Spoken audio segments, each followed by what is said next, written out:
이쁘게 잡아주세요. 커피 한잔 하고 합시다. 오랜만에 설명해 이쁘게 보이려고. 자, 우리 방송에 들어오고 계신 어머님들이 지금 많이 계실 텐데 시작할까요? 예, 시작해 보겠습니다. 시대가 요구하는 인재상이 있습니다. 또 시대적인 요구와 더불어 사회가 요구하는 인재상도 있죠. 한때 우리 사회는 IQ가 높은 인재, 즉 지능지수가 높은 인재를 요구하던 시절이 있었습니다.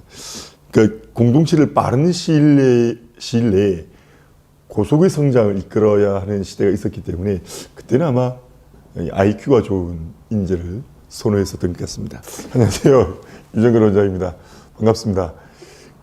요즘 어머님들 뵐 때마다 또 수업을 할 때도 설명을 할 때도 마스크로 얼굴을 가려야 하는데 답답해 미치겠거든요. 근데 오늘은 이렇게 비대면으로 하게 돼서 마스크를 벗게 되었다는 것에 대해서는 좀 반가운 일 같습니다. 지금 유튜브로 이렇게 속속히 입장하고 계십니다. 우리 주변의 지인분들도 이렇게 함께 초대해 주셔도 좋겠고요. 오늘이 1부입니다. 1부 13살의 버릇 뇌 재구성 2회편이고요. 내일 같은 시간에 13살 전환의 시대에서다 표현편 2부가 있습니다. 내일 방송도 기대해 주시기 바랍니다. 좀 어느 분들 좀 들어오셨나? 예, 재웅이 어머니도 좀 들어오셨고, 예, 많은 분들이 좀 들어오고 계십니다. 실시간으로 채팅이 가능한 것 아시죠? 이 방송이 끝나고 난 뒤에도 우리 스태프들이 여러분들이 궁금하신 거 대답해 주실 거거든요. 그것을 통해서 저희 칸을 채우다 독서 활동이 궁금하신 점이 있으시면 무엇이든지 자유롭게 여쭤주시기 바랍니다. 더불어서 이 안내창에 보시면 저희 칸을 채우다 독서 활동 상담 그리고 수강 신청과 관련된 안내 링크가 있습니다. 선착순 마감이거든요. 급히 신청해 주셨으면 고맙겠습니다. 이제 이렇게 시작할까요? 다들 들어오신 거죠? 들어오 계십니까? 예, 시작하겠습니다. 시대가 요구하는 인재상이 있습니다. 한때 우리들은 지능주수, 즉 IQ가 높은 인재를 선호했던 때가 있죠. IQ는 지능지수를 뜻합니다. 개발 시대에는 한 사람의 아주 탁월한 엘리트가 공동체를 이끌어가야 했습니다. 그래서 좀 빠른 시간 안에 성과를 내어야 하기 때문에 이 같은 인재를 요구했던 것 같습니다. 그러다가 어머님도 기억하세요? 한참 EQ를 이야기하던 시절이 있었거든요. 자신의 감정을 적절히 조절하고 제어하는 능력입니다. 그것이 원만한 인간관계를 구축할 수 있다고 믿었기 때문이죠. 뿐만이 아니라 타인의 감정에 공감을 하고 또 타인의 감정을 조절하고 제어하고 이해하는 과정 속에서 공동체의 성장을 이끌어내는 사회적 능력, 그것을 EQ라고 했었던 것 같습니다. IQ와 EQ의 시대를 지나서요, 최근에는 SQ라는 이야기까지도 합니다. 들어보셨습니까? 소셜 코션트이죠. 사회성 지수를 말합니다. 인생의 성공 여부를 결정짓던 IQ와 EQ와 다른 사회성이 높은 사람이 성공한다고 이야기하기 시작한 겁니다. EQ처럼 상대방의 감정을 잘 이해하고 타인과 잘 어울리는 능력, 우리 그것이 사회성 지수입니다. 요즘 학교에서 공동체 활동 참 많이 하잖아요. 과제도 모두 물어주고 동아리 활동도 모두 물어합니다. 모두가 사회성 지수를 키우기 위한 노력들입니다. 협업이 늘어나는 현대사회에서 사회성 지수는 아주 중요한 능력입니다. 그런데요, 보다 선진화된 사회에서는 IQ, EQ, 그리고 SQ, 나아가 MQ를 중요하게 생각합니다. 모럴 코션트입니다. 여러 사람들 간의 도덕성 지수를 뜻하는 MQ는 사람이 얼마나 양심적인지를 나타내는 용어입니다. MQ가 높은 사람은 다른 사람을 잘 배려해내고 좋은 관계를 유지해서 높은 시민의식을 가집니다. IQ, EQ, SQ, MQ 들어보시니까 어떻습니까? 시대가 요구하는 또 사회가 요구하는 인재상이라고 말씀을 드렸습니다. 하지만 이 같은 능력은 시대와 사회를 뛰넘어 우리 아이들이 꼭 갖추었으면 하는 능력이 아니겠습니까? 또 이 같은 능력을 갖춘 우리 아이들이 해내지 못할 것이 또 무엇이고, 이 같은 능력을 갖춘 우리 아이들이 행복하지 않을 이유가 어디 있겠습니까? 그런데 여러분, 이 같은 능력, IQ, EQ, SQ, MQ, 여러분이 시간과 노력을 들여서 공을 들이고 있는 국어 공부, 영어 공부, 수학 공부, 과학 공부만으로 이 같은 능력이 갖추어질까요?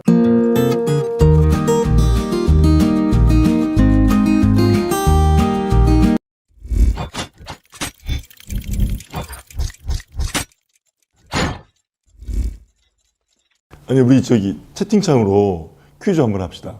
방금 제가 시대가 요구하는 인재성 이야기 했었죠. 4가지입니다.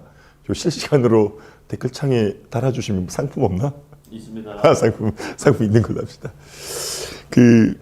화면에 지금 방금 2015년 개정교육과정의 핵심 역량, 6대 핵심 역량이 나왔습니다. 이것도 퀴즈입니다.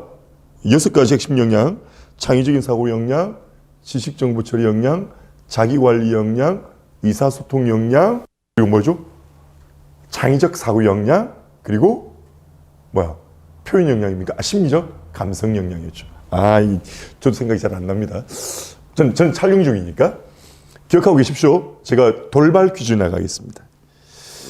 이 역량이라는 이야기를 좀 많이 해요. 그죠? 점수, 능력, 시험 이런 거 말고 역량이란 말을 많이 하는데 역량에 대한 개념이 참 많더라고요. 제가 살펴보니까. 근데 제가 오늘 여러분들에게 말씀드리고 싶은 역량을 읽어볼게요.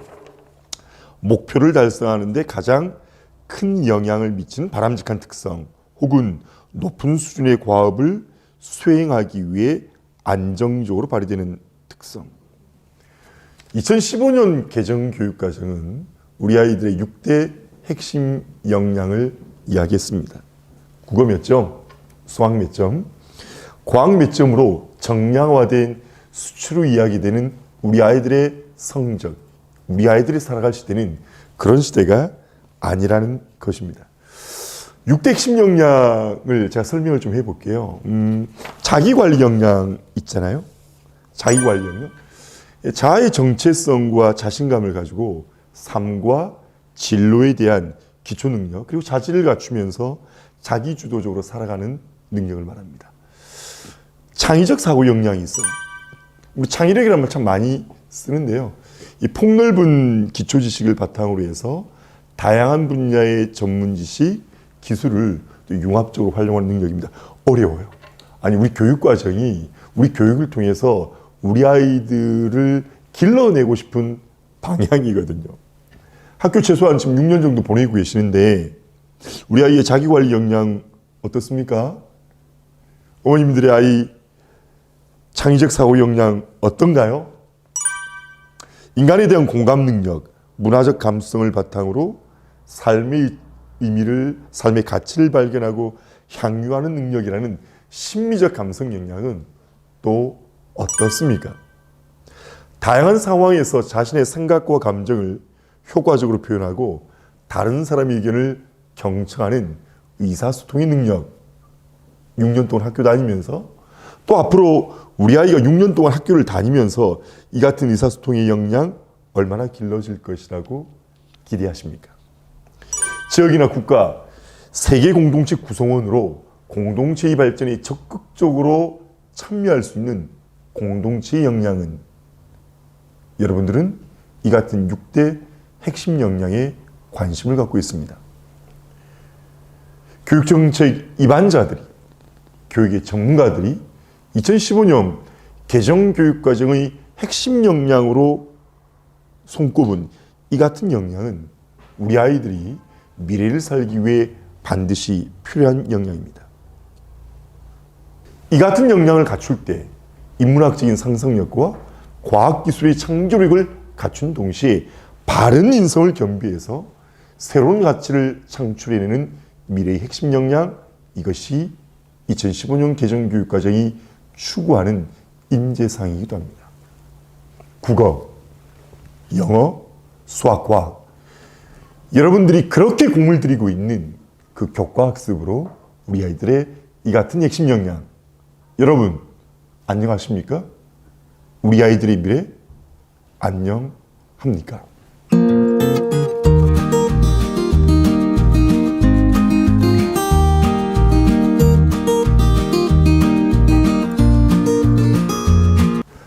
이제 뭐 어색해서 미치겠습니다, 이거.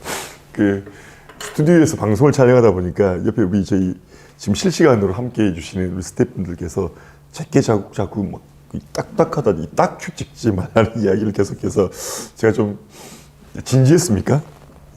제가 좀 진지충이긴 합니다. 좀 편하게 할게요, 그러면. 3살 버릇 여든 간다라는 속담. 제가 3살 때부터 이렇게 진지했는지 모르겠습니다. 3살 버릇 여든 간다는 속담 아시죠? 이 속담 어떻습니까? 정말로 3살 버릇이 여든 갑니까? 방송을 보고 계시는 우리 어머님들의 아이, 지금 현재의 버릇이 정말 3살 때 버릇이었습니까? 그런데 전 그래요. 3살 때 내가 어떤 버릇이 있었나? 잘 모르겠습니다. 그래서 이게 우리 선조들의 지혜가 담겨 있는 속담이긴 하지만 요즘 시대는 좀 안 맞는 것 같고 100세 시대에 150까지 산다는 우리 아이들의 시대에는 3살 버릇이 아니라 13살 버릇 아니겠습니까? 13살이 곧 될 12살의 아이들, 13살을 앞둘 12살의 아이들, 그리고 만 10세, 13세가 되는 만 13살이 되는 14살의 아이들, 이때의 버릇이 평생을 간다는 말은 전 정말 믿을만 하고요. 또 설득력이 있는 것이라고 생각해요. 피아제가 그렇게 이야기했거든요. 우리 피아제 이야기를 한번 잠시 살펴보도록 하겠습니다. 우리 방송 시작한 지 몇 분 되지도 않았는데 막 열이 납니다, 이제. 피아제라는 사람을 갑자기 이야기했는데, 우리 방송 보고 계신 어머님들은 피아제가 어떤 사람인 줄 아시겠지만, 간단하게 지금 이 자막 처리되고 있습니다. 피아제는, 피아제, 이런 친구입니다. 피아제가 인지발달의 시기를 4단계로 이야기했는데요. 4단계에 해당되는 인지발달의 마지막 단계를 형식적 조작기라고 했어요. 12세 직후인데요. 간단하게 말씀드리면 이때부터 우리 아이들이 성인의 수준에 이르는 사고가 가능하다는 거예요. 가설적인 사고, 과학적인 사고, 추상적인 사고, 연역적 사고가 이루어지거든요. 여튼 높은 수준의 생각을 할 수 있는 시기라는 거예요. 근데 제가 13살 버릇이 중요하다고 이야기한 게 뭐냐면, 이때 우리 아이들에게 가장 중요한 버릇은 생각하는 버릇이거든요. 근데 좀 안타깝고 화가 나요. 생각의 그릇을 키울 수 있는, 생각의 힘을 기를 수 있는, 뇌의 힘이 가장 강력해질 수 있는 가장 좋은 시기에 영어 단어 몇 개 배우고 어려운 수학 문제를 좀 몇 개 외운다고 해서 가설 및 연역적 사고, 이 추상적 사고가 좋아지나, 물론 피아제 이론에도 비판의 여지가 없는 건 아니에요. 그러나 피아제 이외에도 수많은 인지발달 이론을 이야기하는 뇌과학을 이야기하는 친구들은 바로 여러분의 아이들 13살이 될 아이들, 13살을 막 지나온 아이들의 지금 이때의 버릇이 평생을 좌우한다는 것입니다. 여러분의 13살 아이들 지금 안녕하신지요?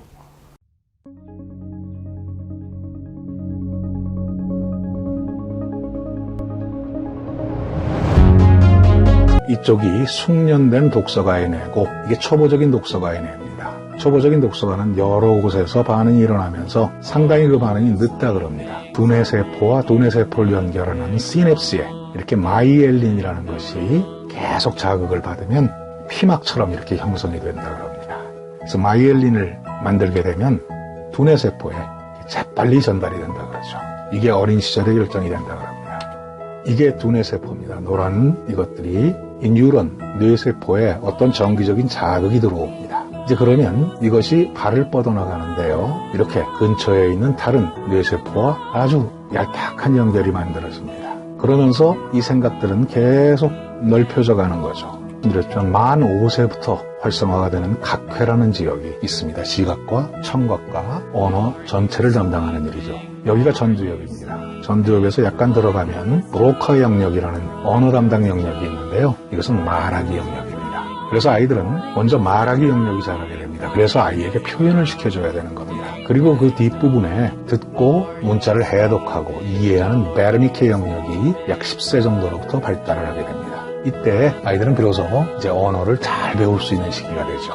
두뇌는 이렇게 앞에서 뒤로 발달을 합니다. 0세에서 3세, 이 나이 때가 되면 두뇌 전 영역이 고르게 발달을 하고 그 다음에 3세에서 6세까지가 되면 전두엽 부분이 활성화됩니다. 이것은 칼로점 이스무스를 형상화시킨 겁니다. 빨간 부분이 가장 활성화되어 있다는 얘기죠. 그것이 6세에서 12세로 넘어가게 되면 이 중간 부분, 측두엽과 도정엽 부분에 대단한 발달을 이루게 됩니다. 이때 바로 아이들의 언어 정령기가 되는 거죠. 그리고 물리와 수학도 배울 수 있는 공간 입체 감각도 생기게 됩니다. 이제 12세에서 15세가 되면 성인의 내로 가기 직전입니다. 이 두뇌 뒷부분에 있는 시각중추가 발달을 하게 되고 그러면서 들었던 것을 종합하고 본 것을 종합하고 비판적인 생각을 할 수 있게 됩니다. 이렇게 두뇌는 3세에서 15세까지 앞에서 뒤로 발달을 합니다. 각 시기에 필요한 좋은 자극이 있어야 되겠습니다. 아이가 숙련된 독서가로 자랄 수 있다면 얼마나 더 좋겠습니까? 제가 슈트를 벗었습니다. 우아기를 벗었거든요.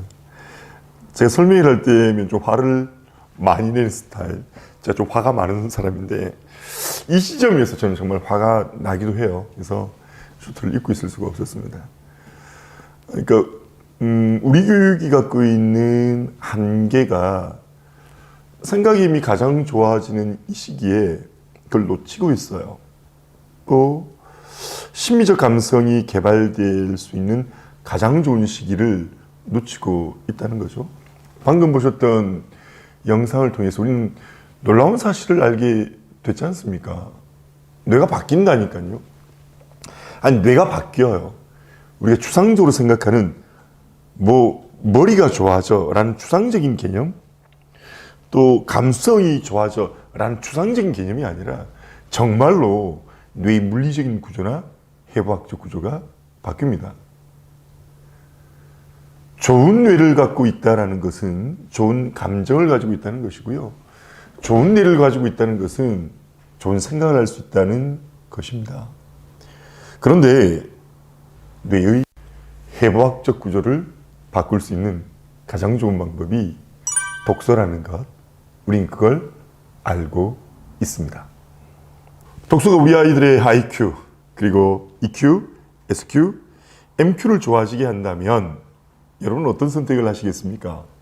독서가 우리 아이의 지식정보 처리 역량, 자기관리 역량, 창의적 사고 역량, 의사소통 역량, 공동체 역량, 심리적 감성 역량을 기른다면 우리 어머님들은 어떤 선택을 하시겠습니까?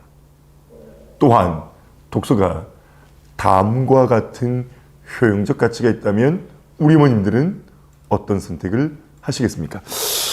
다양한 독서 효용의 연구 결과를 아름다운 아나운서의 목소리로 들어보시겠습니다. 독서의 효능은 이루 말할 수 없을 만큼 다양하고 그 효과도 큽니다. 오늘은 그 효능 중 4가지에 대한 연구 결과를 간단히 말씀드리겠습니다.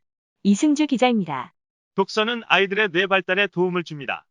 미국 네바다 주립대학교 에반스 교수팀은 20년 동안 27개국 국가에 7만여 사례를 분석했습니다. 그 결과 집에 책이 500권 이상 있으면 부모가 모두 대학 교육을 받은 것처럼 자녀의 교육기간이 3.2년 더 길어지는 효과가 있다는 것을 발견했습니다. 독서는 스트레스 해소에도 탁월한 효능이 있습니다. 영국 서섹스 대학교 데이비드 루이스 박사팀은 6분 정도의 독서를 통해 스트레스가 68% 감소되었고 심장 박동수가 낮아지며 근육 긴장이 풀어지는 것을 알아냈습니다.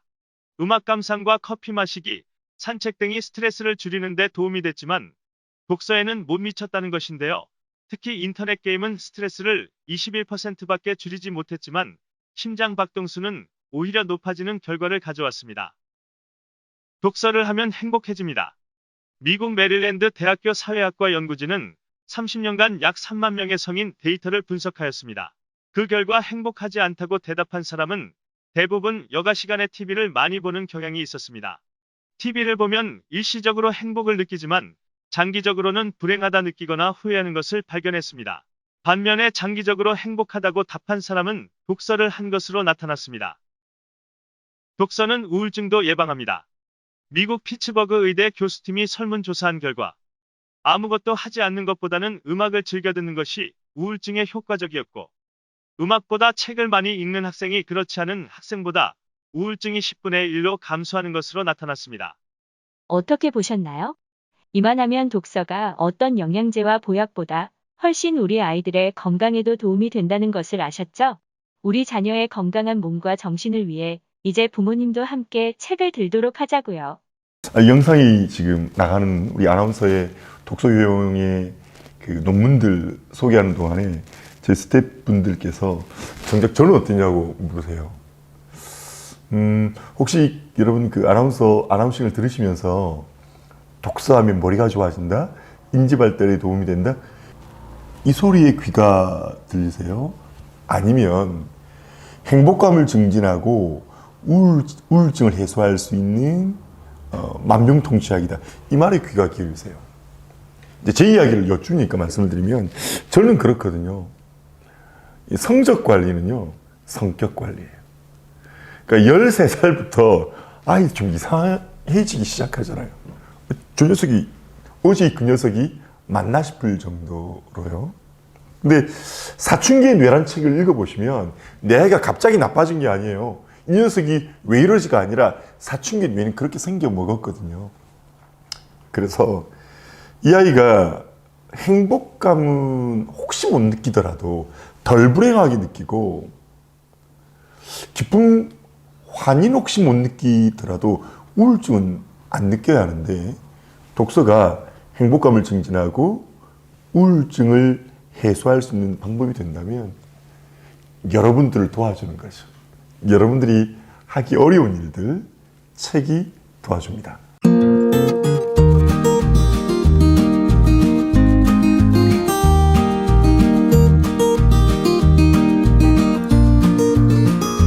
뭐 또 이야기 하라고 그래. 제 이야기 말고 이제 학생 이야기를 좀 하라 그러는데요. 사실은 그 13살, 14살 아이들은 책 읽기 진짜 싫어하잖아요. 특히 머시마들요.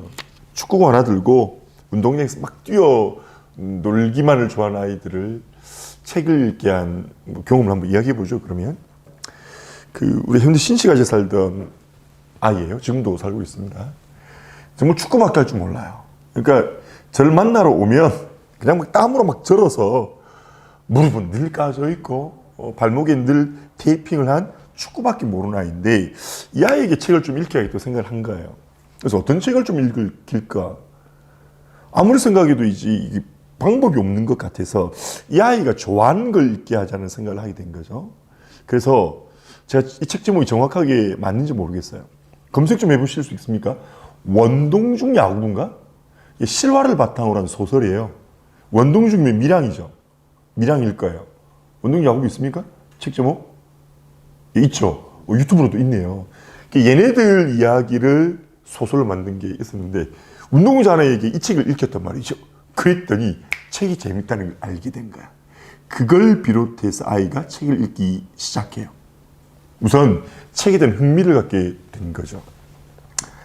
성적 이야기에서 죄송하는데 이 아이가 이전엔 국어 시험을 치면 중학교 국어 점수로 뭐 60점, 70점 정도 읽기 시작했는데 문자 텍스트가 주는 정보를 이해하고 또 그것에 흥미를 느끼기 시작하니까 아이가 달라지기 시작한 거야. 막 운동장에서 방방 뛰던 아이가 상황에 맞게 자기 감정도 좀 다운시킬 줄도 알고 말을 한마디 해도 좀 똑똑하다는 느낌을 받을 수 있는 말을 하게 되고 그리고 성적은 뭐 말할 것 없이 더 좋아졌죠. 아니 그 13살, 14살 아이의 가장 임팩트 있는 변화로 간다면 저 그거 기억나는데요? 적절한 사례가 되겠습니까?